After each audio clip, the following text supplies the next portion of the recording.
വരാനിരിക്കുന്ന സ്വാതന്ത്ര്യ ദിനാഘോഷ വേളയിൽ സംസ്ഥാനത്തുടനീളമുള്ള ചടങ്ങുകളിൽ വന്ദേമാതരം പൂർണ്ണ രൂപത്തിൽ ആലപിക്കണമെന്ന് നിർദ്ദേശിച്ച് സംസ്ഥാന സർക്കാർ സർക്കുലർ പുറത്തിറക്കി.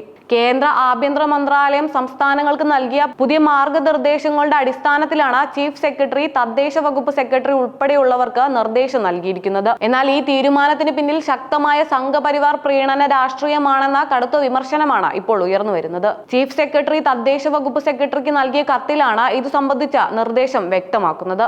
പുതിയ നിർദ്ദേശപ്രകാരം സ്വാതന്ത്ര്യ ദിനാഘോഷ ചടങ്ങുകളിൽ സംസ്ഥാന ഗീതത്തിന് ശേഷം വന്ദേമാതരവും തുടർന്ന് ദേശീയ ഗാനവും ആലപിക്കണമെന്നാണ് നിർദ്ദേശം. സംസ്ഥാന സംഗീതമില്ലാത്ത ചടങ്ങുകളിൽ ആദ്യം വന്ദേമാതരവും പിന്നീട് ദേശീയ ഗാനവും ആലപിക്കണം. വന്ദേമാതരത്തിന്റെ യഥാർത്ഥ കവിതയിലെ 6 ചരണങ്ങളും പൂർണ്ണമായി ആലപിക്കണമെന്നും കേന്ദ്രത്തിന്റെ മാർഗനിർദ്ദേശത്തിൽ വ്യക്തമാക്കിയിട്ടുണ്ട്. ഔദ്യോഗിക ചടങ്ങുകളിൽ സാധാരണയായി വന്ദേമാതരത്തിന്റെ ആദ്യ 2 ചരണങ്ങളാണ് ആലപിച്ചു വരുന്നതെന്നും പൂർണ്ണരൂപം ഔദ്യോഗിക ചടങ്ങുകളിൽ നിർബന്ധമാക്കുന്നതിന് പിന്നിലെ രാഷ്ട്രീയ ഉദ്ദേശം പരിശോധിക്കണമെന്നും വിമർശനം ഉയർന്നു വരുന്നുണ്ട്. കോൺഗ്രസ് ദേശീയ നേതൃത്വത്തിന് വന്ദേമാതരം പൂർണ്ണമായും ആലപിക്കുന്നതിനോട് അനുകൂല നടപടിയല്ലെന്നിരിക്കെ സംസ്ഥാന സർക്കാർ കേന്ദ്ര നിർദ്ദേശത്തിന്റെ അടിസ്ഥാനത്തിൽ പൂർണ്ണ വന്ദേമാതരം നിർബന്ധമാക്കുന്നത് പാർട്ടിക്കുള്ളിലും ചർച്ചകൾക്ക് വഴിവെച്ചിട്ടുണ്ട്.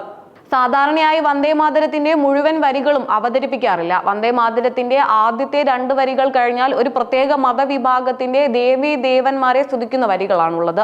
കേരളത്തെ പോലെ ഇത്രയും ജാതി മതങ്ങൾ നിലനിൽക്കുന്ന സംസ്ഥാനത്ത് ഒരു പ്രത്യേക വിഭാഗത്തെ മാത്രം സ്തുതിക്കുന്നത് ശരിയല്ലെന്ന് മുൻനിർത്തിയാണ് ഈ വരികൾ വന്ദേമാതരത്തിൽ നിന്ന് മാറ്റി നിർത്തിയിരുന്നത്. പൂർണ്ണ വന്ദേമാതരം സാധാരണയായി BJP സംഘപരിവാർ വേദികളിൽ മാത്രം കണ്ടുവരുന്ന ഒന്നാണ്. ഔദ്യോഗിക സ്വാതന്ത്ര്യ ദിനാഘോഷങ്ങളിൽ ഇത് നിർബന്ധമാക്കുന്നത് സംഘപരിവാറിന്റെ ഭാഗമാണ് എന്ന വിമർശനങ്ങളാണ് കൂടുതലായും ഉയർന്നു വരുന്നത്. മുൻ സർക്കാരിന്റെ സത്യപ്രതിജ്ഞ ചടങ്ങിൽ പൂർണ്ണ വന്ദേമാതരം ആലപിച്ചത് വിവാദമായപ്പോൾ അത് രാജ്ഭവന്റെ തീരുമാനമാണെന്നായിരുന്നു VD സതീശന്റെ വിശദീകരണം. പക്ഷെ ഇപ്പോൾ രാജ്ഭവന്റെ യാതൊരു ഇടപെടലും ഇല്ലാതെ സംസ്ഥാന സർക്കാർ തന്നെ വന്ദേമാതരം പൂർണ്ണമായി ആലപിക്കണമെന്ന സർക്കുലർ ഇറക്കിയിരിക്കുകയാണ്. ഇത് സർക്കാർ സംഘപരിവാർ അജണ്ടയിലേക്ക് നീങ്ങുകയാണെന്ന ആരോപണമാണ് ഉയർന്നു വരുന്നത്. ഇതിനെതിരെ രൂക്ഷ വിമർശവുമായാണ് പ്രതിപക്ഷ നേതാവ് പിണറായി വിജയൻ രംഗത്തെത്തിയിരിക്കുന്നത്.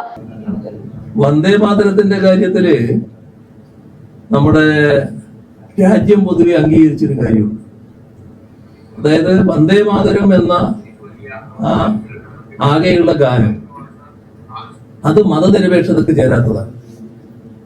നമ്മളൊരു മതനിരപേക്ഷ രാഷ്ട്രമാണ് എന്ന് തീരുമാനിച്ചു കഴിഞ്ഞ സാഹചര്യത്തിൽ ആ മതനിരപേക്ഷതക്ക് ചേരാത്ത ഒരു ഗാനം അതേ രീതിയിൽ ചൊല്ലരുത് എന്ന് നമ്മുടെ കോൺസ്റ്റിറ്റ്യൂഷൻ അസംബ്ലി തന്നെ തീരുമാനിച്ചതാണ്. അത് ആദ്യത്തെ ഈരടികൾ ചൊല്ലുന്നതിൽ തെറ്റില്ല. അപ്പൊ ആദ്യത്തെ ഈരടികൾ മാത്രമേ ചൊല്ലേണ്ടതായിട്ടുള്ളൂ എന്നും കോൺസ്റ്റിറ്റ്യൂഷൻ അസംബ്ലി തീരുമാനമെടുത്തിട്ടുണ്ട്. ഇവിടെയാണ് രാജേന്ദ്ര പ്രസാദാണെന്ന് പ്രഖ്യാപിക്കുന്നത്. ഇതായിരുന്നു പണ്ഡിറ്റ് ജവഹർലാൽ നെഹ്റുവിന്റെ അടക്കം നയം. ആ നയമാണ് കോൺഗ്രസിന്റെ നയമായിട്ടുണ്ടായിരുന്നത്. വ്യത്യാസം വന്നത് ഈ ഗവൺമെന്റ് അധികാരത്തിൽ വരുമ്പോൾ ആദ്യത്തെ ദിവസം മന്ത്രിസഭാ സത്യപ്രതിജ്ഞയുടെ ഘട്ടത്തിൽ ഈ വന്ദേമാതരം മുഴുവനായിട്ട് ചൊല്ലി.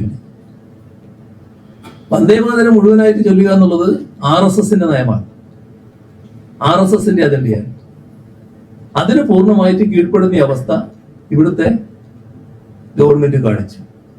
വ്യാപക വിമർശനം അതിനെതിരെ ഉയർന്നു. ആ വിമർശനം നിലനിൽക്കെയാണ് ഇപ്പൊ വീണ്ടും വന്ദേമാതരത്തിന്റെ പ്രശ്നം വന്നിട്ടുള്ളത്. ഇപ്പോ ആഗസ്റ്റ് 15 സ്വാതന്ത്ര്യദിനാഘോഷ വേളയിൽ ദേശീയ ഗാനം മാത്രമല്ല വന്ദേമാതരം മുഴുവനായിട്ട് ചൊല്ലണമെന്ന് പറയുന്നു എന്നാണ് കേൾക്കുന്നത്. അങ്ങനെയാണെങ്കിൽ അത് ഗൗരവമായ കാര്യമാണ്. അത് RSS നയമാണ്, നമ്മുടെ രാജ്യം അംഗീകരിച്ചതല്ല. ഈ വന്ദേമാതരം ചൊല്ലുക എന്ന് പറയുമ്പോൾ ആദ്യത്തെ ഈരടികൾ മാത്രം ചൊല്ലേണ്ട കാര്യം മാത്രമേ ഉള്ളൂ. അപ്പോ എത്ര കണ്ട് RSS അജണ്ടക്ക് കീഴ്പ്പെടുന്നു എന്നുള്ളതാണ് ഈ വന്ദേമാതരം സത്യപ്രതിജ്ഞാ വേള തൊട്ട് ഇതുവരെയുള്ള കാര്യങ്ങളിൽ കാണാൻ നമുക്ക് കഴിയുന്നത്. ഇപ്പൊ ചെയ്യേണ്ടത് അടിയന്തരമായി ഈ കാര്യം തിരുത്താൻ തയ്യാറാവണം. ഇത് ഇത്തരത്തിൽ ചൊല്ലാൻ പാടില്ല എന്ന നിലപാട് പൊതുവെ സ്വീകരിക്കാനാവണം. ആദ്യത്തെ ഈരടി മാത്രം ചൊല്ലുക, ബാക്കി ദേശീയ ഗാനം ആലപിക്കുന്ന നിലയുണ്ടാവും. ഇതാണ് ആവശ്യമായിട്ടുള്ളത്. വന്ദേമാതരം പൂർണ്ണമായി ചെല്ലുക എന്നത് RSSന്റെ നിയമമാണ്. അതിന് പൂർണ്ണമായി കീഴ്പ്പെടുന്ന അവസ്ഥ ഇവിടുത്തെ ഗവൺമെന്റ് കാണിക്കുന്നു. VD സതീശന്റെ സത്യപ്രതിജ്ഞയിൽ വന്ദേമാതരം പൂർണ്ണമായി ആലപിച്ച വിവാദം നിലനിൽക്കെയാണ് ആഗസ്റ്റ് 15 സ്വാതന്ത്ര്യ ദിനത്തിൽ വന്ദേമാതരം മുഴുവനായി ചൊല്ലണമെന്ന RSS നയം വന്നിരിക്കുന്നത്. ഇത് എത്ര കണ്ട് കേരള സർക്കാർ RSS അജണ്ടയ്ക്ക് കീഴ്പ്പെടുന്നു എന്നുള്ളതാണ് കാണിക്കുന്നതെന്നുമാണ് അദ്ദേഹം ചൂണ്ടിക്കാണിക്കുന്നത്. അതേസമയം വന്ദേമാതരം ആലപിക്കുന്നതുമായി ബന്ധപ്പെട്ട് കേന്ദ്ര ആഭ്യന്തര മന്ത്രാലയം പുറത്തിറക്കിയ മാർഗനിർദ്ദേശങ്ങൾ സംസ്ഥാനങ്ങൾക്ക് ബാധകമായ ഔദ്യോഗിക നിർദ്ദേശങ്ങളാണ്. ദേശീയഗാനമായ ജനഗണമന ആലപിക്കുമ്പോൾ അതിന്റെ ഔദ്യോഗിക സമയക്രമവും വരികളും ചിഹ്നങ്ങളും കൃത്യമായി പാലിക്കണമെന്നും കേന്ദ്രം നിർദ്ദേശിക്കുന്നുണ്ട്. കേന്ദ്ര നിർദ്ദേശത്തിന്റെ അടിസ്ഥാനത്തിലുള്ള നടപടിയാണോ അതോ സംസ്ഥാന സർക്കാരിന്റെ രാഷ്ട്രീയ നിലപാടിന്റെ ഭാഗമാണോ എന്ന ചർച്ചയാണ് ഇപ്പോൾ സജീവമാകുന്നത്.